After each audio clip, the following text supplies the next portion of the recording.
not letting me do it. Okay. No, we're good. Oh, here, sorry. Being tight, everyone.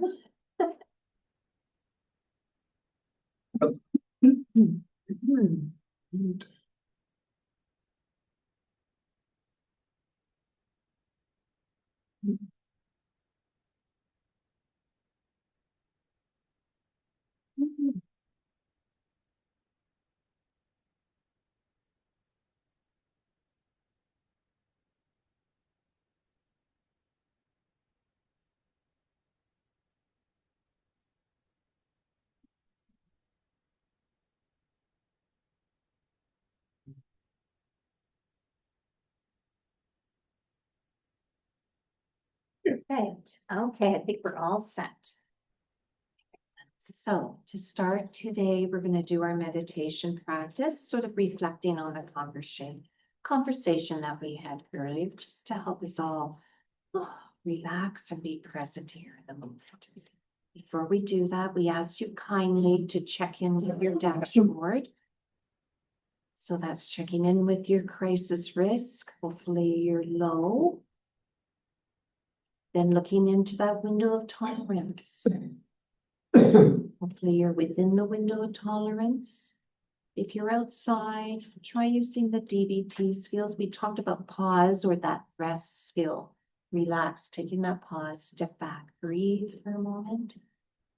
See if that helps. Check in with your energy reserves. And check in with your targets. Have you been tracking them? Maybe check in and rate your score right now. And finally, your attention meter. Hopefully you're ready to focus on the material today. So this mindfulness exercise is called Opening Mindfulness, Finding Self After Activation. So let's start by finding a comfortable position. Letting your feet rest on the floor, your hands soft in your lap.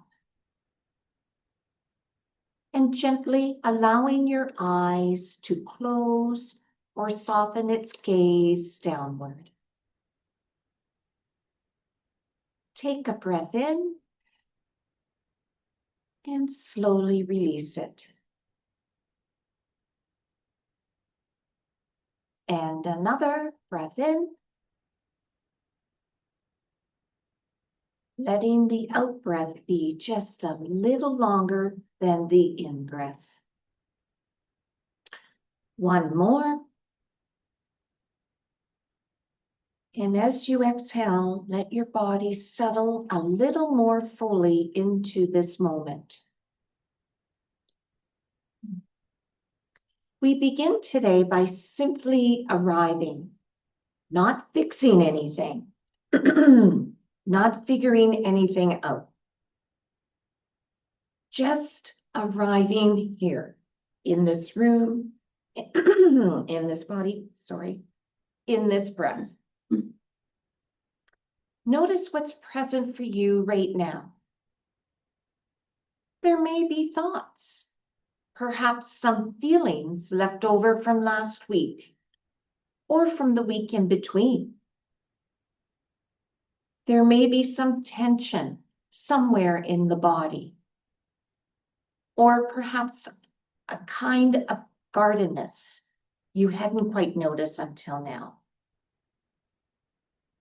Whatever is here, just let it be noticed. You don't need to change it. You don't need to push it away.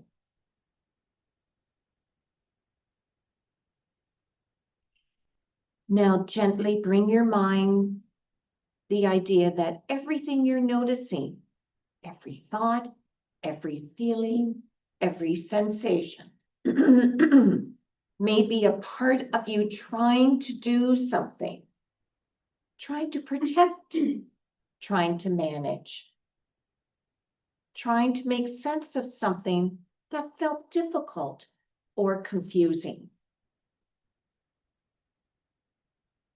See if you can bring a little curiosity to what's present. the way you might look at something unfamiliar and simply wonder about it without needing to judge it, fix it, or understand it completely right now.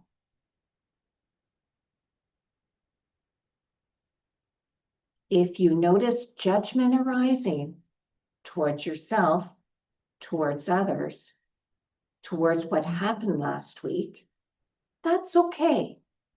Just notice it. And ask gently, is this me? Or is this a part of me that's trying to protect something?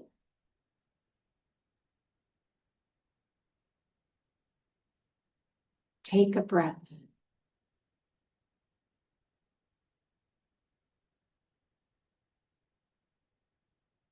And now, see if you can sense, even faintly, that place within you that can simply observe.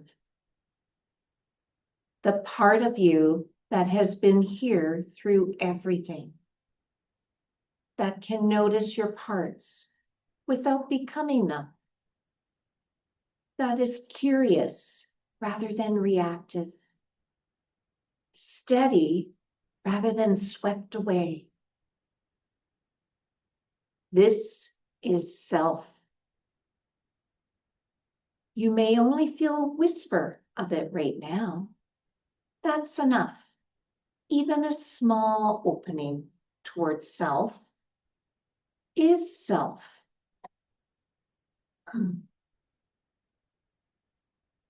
From this place, the steadier, quiet ground, bring to mind last week. Not to relive it, but simply to look at it with fresh eyes. To see it, if you can, with the same gentle curiosity you might offer to a friend who had a hard moment. Something difficult happened. Parts were activated in all of us. That is not a failure. That is the work, lived out loud in real time in a room full of people who are all trying to learn the same things. What might it mean to hold that with compassion rather than judgment? What might it feel like to say to those parts that were stirred last week, I see you. I understand you were trying to help, and I'm here now. Take a breath in. And as you exhale, let go of any need for last week to have been different than it was. It was what it was. And we are here now, learning from it together. When you're ready, gently bring your awareness back to the room. Feel the weight of your body. Notice any sounds around you. Take one more slow breath. And when it feels right, let your eyes open softly. Welcome back. There is a second 5-minute meditation that we're not going to practice this morning. We felt it was really important to do the first one. But in your free time, please go back and get that. Next one is called Embracing Your Burden Exiles.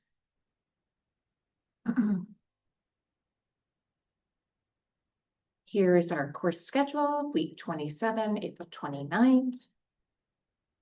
And we're going to have our next practice session this morning with Carolyn. And that'll cover part 4 of the IFS workbook, pages 141 to 175. That's just the schedule again.